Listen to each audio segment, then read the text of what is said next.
Flowers ja ma ei juhi seda organisatsiooni, ma olen lihtsalt üks juhatuse liikmetest. See on MTÜ Koduõppekeskus, meie koduleht on koduope.ee. Ja koduõpe on Eestis täiesti lubatud ja täiesti võimalik. Ja koduõpe, ma ütlen kohe alguses, et koduõpe ja distantsõpe on kaks eri asja. Koduõppes on lubatud lapsel õppida lapsevanema soovil ja selleks peab ainult avalduse kirjutama soovitatavalt koduõppesõbralikule koolile. Ja Eesti seaduste järgi saab koduõppelaps peab ainult käima vastamas 2 korda aastas. Paljud küsivad, et kuidas selle individuaalõppekavaga on. Vanemad peavad oma lapse jaoks kirjutama individuaalõppekava. Selle kirjutamine ei ole keeruline, see peab vastama riiklikule õppekavale.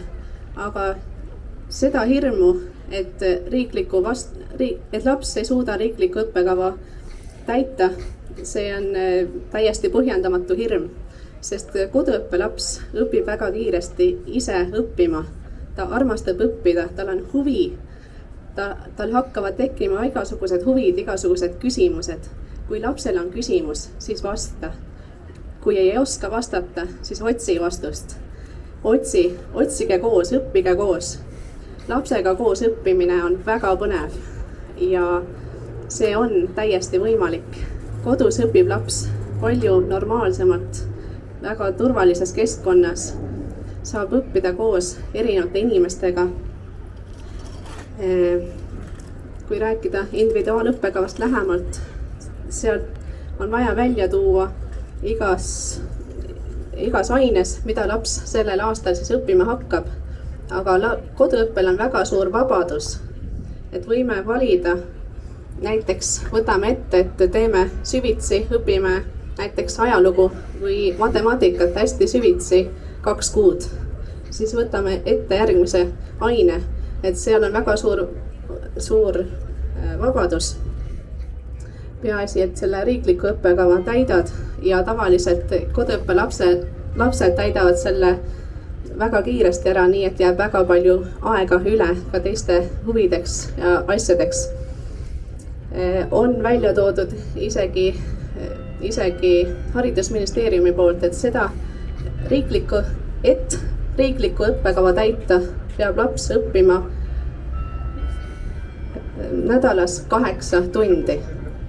Nii et põhimõtteliselt sa võid iga päev lapsega õppida 2 tundi riiklikku õppekava ja ülejäänud päevast võid sa õppida, mida ta tahab õppida, näiteks jaapani keelt või tahab teada, kuidas tigud elavad või kuidas elab lõvi, mis iganes. Neid võimalusi on väga palju ja väga palju on võimalik kodus õppida.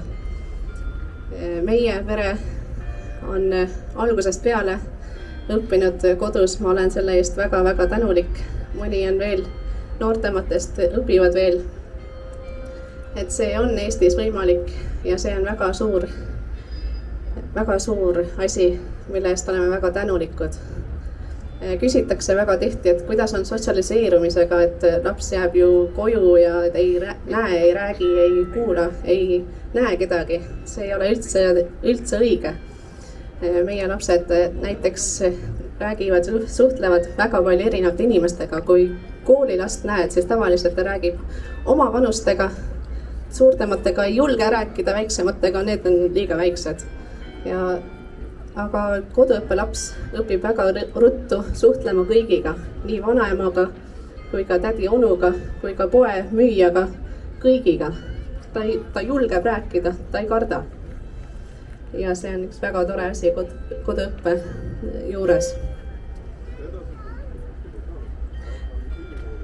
Edasi õppimisega, kui on laps koduõppel, võtame näiteks Ameerika, seal on 13-aastased, 14-aastased juba lähevad ülikooli, sest nad on selle riikliku õppekavaga juba täiesti, see on juba täidetud ja neil ei ole enam midagi õppida, siis lähevad juba ülikooli.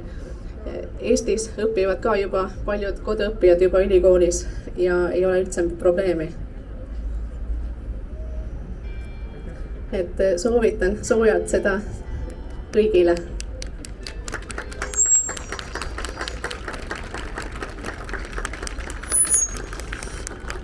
Tänan väga ja meil on järgmine kõneleja ettevõtja, kes on just seotud toitlustusasutusega samuti ja kes elas selle COVID-i väga lukustatud aja üle. Ta räägib ettevõtlusest ja üldse, mis tema arvab maailma asjadest läbi ettevõtja pilgu.